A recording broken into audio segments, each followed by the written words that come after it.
E aí pessoal, vamos lá? Tá na hora do vídeo. Não antes de mais nada, né? Peço a ajuda de vocês. Quem puder, né? Se inscreva no canal e faça parte da família. São todos bem-vindos e olha o benefício de se inscrever no canal. Você vai receber as notícias em primeira mão, né? E não vai precisar de ler as notícias, porque eu estou lendo para vocês, né? Mas brincadeiras à parte, vamos lá, né? E eu gostaria, né, quem puder, né, deixar o like e compartilhar o vídeo se for possível, né?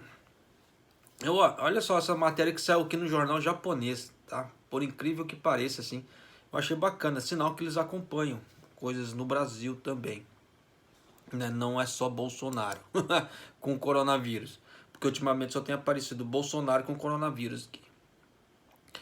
O último jornal, né, de língua japonesa no Brasil está lutando para sobreviver e procura leitores. Você vê só.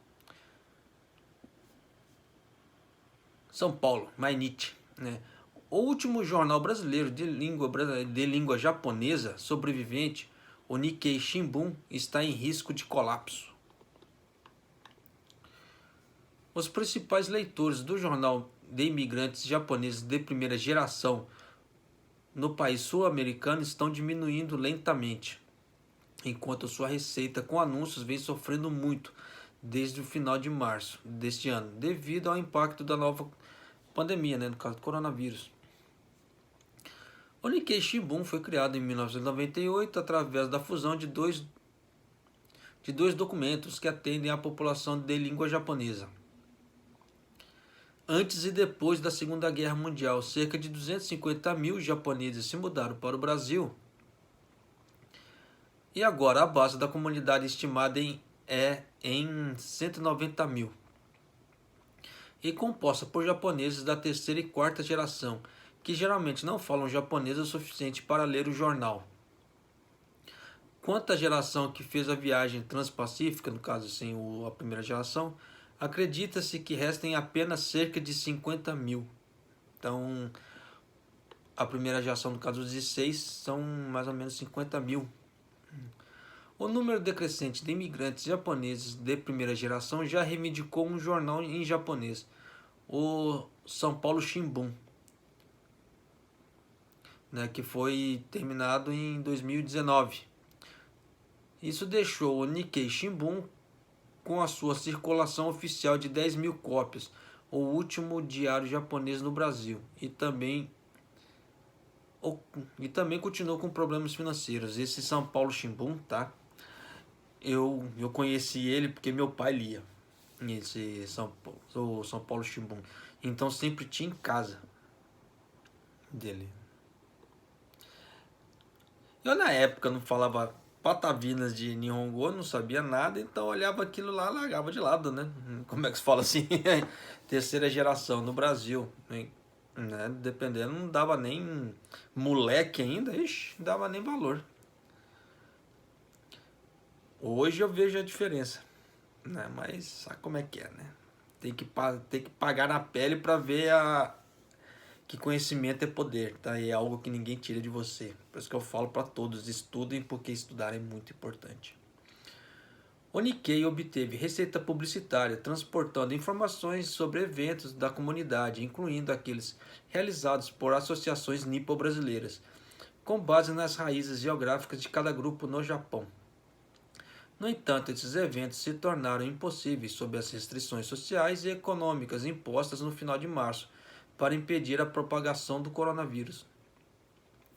O Brasil tem mais de 1,8 milhão de casos oficiais de coronavírus e mais de 70 mil pessoas morreram de coronavírus.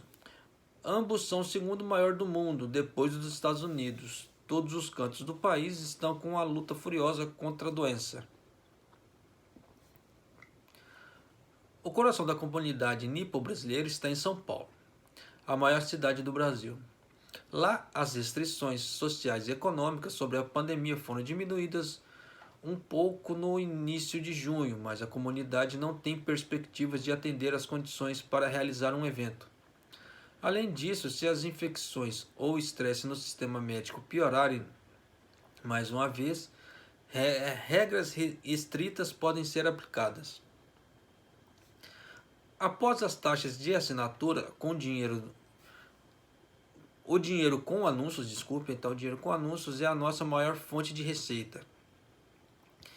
E esse número chega quase a zero, disse o editor do Nikkei, Masayuki Fukasawa, 54 anos.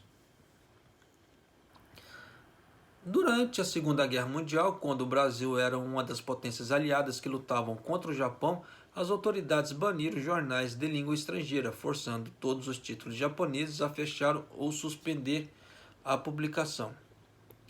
Após a guerra, quando as informações em japonês eram escassas, a comunidade nipo-brasileira se dividiu em dois campos: o time perdedor, que aceitou o Japão que havia sido derrotado, e o time da vitória, que acreditava que seu país natal triunfaria. Os dois grupos acabaram se ferindo e pelo menos 20 pessoas foram mortas nos combates. Um dos trabalhos anteriores do Nikkei foi criado em 1947 com o objetivo de fornecer à comunidade japonesa informações confiáveis em seu próprio idioma. Agora, devido ao número cada vez menor de imigrantes japoneses da primeira geração e ao novo coronavírus, ele está enfrentando sua maior crise desde sua fundação há mais de 70 anos. O Nikkei está colocando suas esperanças de sobrevivência em um plano para aumentar o número de leitores do jornal fora do Brasil, incluindo entre os nipo-brasileiros que vivem no Japão. O diário também possui uma versão para web e PDF, disponíveis online. O artigo traz notícias não apenas sobre a comunidade nipo-brasileira, mas também sobre política, economia, sociedade em geral e outras informações diversas. Somos uma maneira dos nipo-brasileiros no Japão conhecerem seu país de origem e suas raízes, comentou Fukasawa. Eu também gostaria que os japoneses que trabalham em empresas relacionadas ao Brasil leiam o jornal. Aí, detalhes da assinatura podem ser encontrados em... Aí começa, né, o link, né? www, aí vai. Ponto. Nikkei com Y, tá? Shimbun.jp. Aí barra membership. Aí tá escrito em japonês. Então é isso aí, você vê aqui, o pessoal tá antenado no Brasilzão também, mesmo a parte do jornal, e serve de ajuda, né? Eu não vou falar para vocês assim, façam uma assinatura para poder salvar o jornal, né? Porque eu sei que a grande maioria, assim, quase esmagadora das pessoas que assistem o canal aqui, não leem muita coisa, tá? Hiragana, katakana, principalmente kanji, assim, é muito pouco. Até eu dou como é que se fala assim, eu pra kanji eu sou como é que se fala assim, um zero à esquerda, tá? Dou minhas arranhadas no kanji, mas é muito pouco, muito zero à esquerda. Então para comprar um jornal realmente é complicado. Preciso estudar mais, por sinal. Mas de qualquer maneira, fica aí, né, pessoal? Sabendo que o jornal que tá lá no Brasil tá perigando a fechar as portas, infelizmente. E esses eram um dos jornais que meu pai também costumava ler. Ele e o São Paulo Shimbun também era direto. Mas vai fazer o que, né? O cabeçudo aqui não seguiu a trilha do pai, né? Nessa parte. Mais roeiro, mas vai fazer o que, né? Mas é isso aí, pessoal. Um abraço, até o próximo vídeo. Até mais.